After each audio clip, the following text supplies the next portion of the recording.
Oke, di episode kali ini kita akan bedah tuntas sebuah gagasan yang, jujur aja, revolusioner banget. Sesuatu yang bisa mengubah total cara kita memandang kesehatan mental. Nah, coba lihat kutipan ini. Pernyataan yang kuat banget kan? Ini bukan sekedar kalimat provokatif ya. Ini adalah titik awal dari sebuah pergeseran besar dalam cara kita berpikir.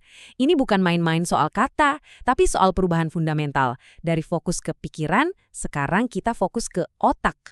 Dan kenapa ini penting banget? Karena taruhannya itu nyawa. Bayangin, di Amerika Serikat aja setiap 14 menit ada satu orang yang meninggal karena bunuh diri. Setiap 14 menit. Dan angka ini yang udah mengerikan malah naik 33% sejak tahun 1999. Ini jelas banget jadi pertanda kalau cara kita selama ini, ya nggak berhasil. Jadi masalahnya di mana? Selama puluhan tahun, model yang kita pakai itu cuma lihat dari gejalanya aja.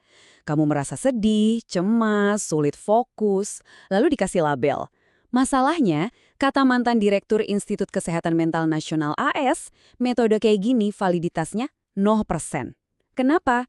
Karena nggak pernah lihat akar masalah biologisnya. Ini persis kayak dokter yang mau ngobatin sakit dada, tapi nggak pernah periksa jantung pasiennya. Kan aneh ya? Nah, disinilah perubahannya. Kita geser total cara pandangnya. Dari yang tadinya disebut penyakit mental, kita ganti jadi kesehatan otak. Bedanya apa? Gede banget. Yang tadinya dianggap masalah moral atau kelemahan karakter, sekarang dilihat sebagai masalah medis. Sama kayak penyakit jantung atau diabetes. Sesuatu yang bisa kita pahami dan, yang paling penting, bisa kita obati. Oke, jadi apa sih maksudnya fokus pada otak itu? Kedengarannya simpel kan? Tapi perubahan kecil ini, percayalah, membuka pintu ke dunia yang sama sekali baru. Kita nggak lagi cuma nebak-nebak berdasarkan gejala, tapi kita mulai melihat langsung bukti biologisnya. Ini membawa kita ke prinsip paling dasar dari revolusi ini. Coba pikir deh, spesialis medis lain kan pasti memeriksa organ yang mereka tangani kan? Dokter jantung, lihat jantung, dokter paru, lihat paru-paru. Nah, harusnya psikiater juga gitu dong. Mereka harus benar-benar melihat otak. Jangan terbang buta lagi. Dan gimana caranya melihat otak? Ya, pakai teknologi. Salah satunya SPECT imaging ini. Alat ini bisa nunjukin aliran darah dan aktivitas di otak. Jadi, dokter bisa lihat, oh, area ini kerjanya kurang. Atau, wah, bagian ini kok kerja keras banget ya. Ini bukan lagi nebak-nebak. Ini seperti dapat peta yang jelas untuk menentukan pengobatan yang paling pas. Jadi, intinya di sini. Daripada kita cuma ngasih label yang umum banget kayak depresi atau ADHD, pendekatan ini fokus mencari kenapanya. Apa sih penyebab biologis yang bikin otaknya sakit? Ini soal mencari akar masalahnya. Untuk mempermudah pencarian kenapanya, ada kerangka kerja yang namanya Bright Minds. Ini akronim yang keren banget, isinya 11 faktor risiko utama. Mulai dari aliran darah, peradangan, sampai masalah tidur. Nah, masing-masing poin ini bisa jadi target yang jelas untuk diperbaiki. Biar lebih kebayang, kita lihat contoh kasus nyata. Namanya Chase. Dia sering banget marah-marah meledak-ledak, susah fokus, suasana hatinya naik turun drastis. Berdasarkan gejala-gejala ini, dia didiagnosis dengan 3 gangguan sekaligus. Ini kan pendekatan yang klasik banget ya, lihat gejala, kasih diagnosis. Tapi, masalahnya pengobatan standarnya nggak mempan. Obat-obatan yang dikasih malah bikin kondisinya makin parah, hidupnya makin berantakan. Akhirnya dokternya mikir, oke, cara lama ini nggak berhasil. Kita harus lihat lebih dalam lagi. Kita harus periksa otaknya. Dan disinilah semuanya berubah. Hasil scan otaknya menunjukkan cerita yang sama sekali beda. Masalah Chase itu bukan gangguan mental yang abstrak. Ternyata ada kerusakan fisik yang nyata di otaknya. Penyebabnya, gegar otak yang pernah dia alami, dan paparan asap bensin dari hobinya main mobil balap. Ini penting banget loh, karena fokusnya jadi bergeser. Bukan lagi soal kamu punya penyakit ini seumur hidup, tapi soal ini akar masalahnya dan ini bisa kita perbaiki.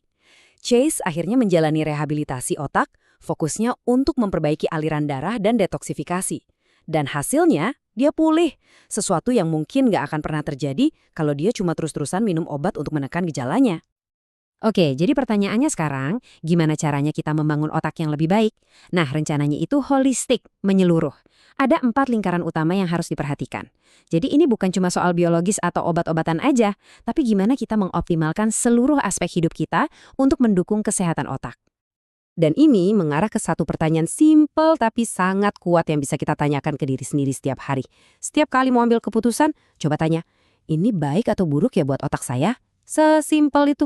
Apa yang kita makan, kita olahraga atau enggak, cara kita kelola stres, semua pilihan kecil itu jadi kesempatan untuk menyembuhkan atau sebaliknya menyakiti otak kita.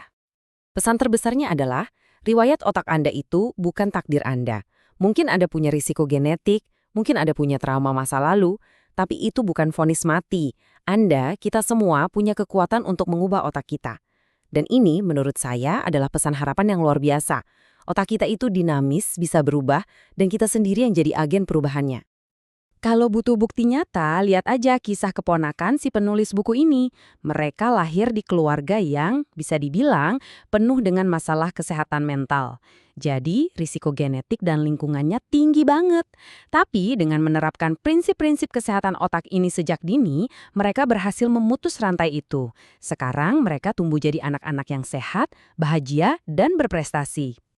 Jadi, kembali ke pertanyaan awal, bagaimana jika akhir dari penyakit mental itu dimulai dari keputusan kita selanjutnya?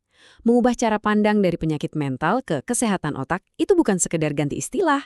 Ini adalah sebuah revolusi harapan.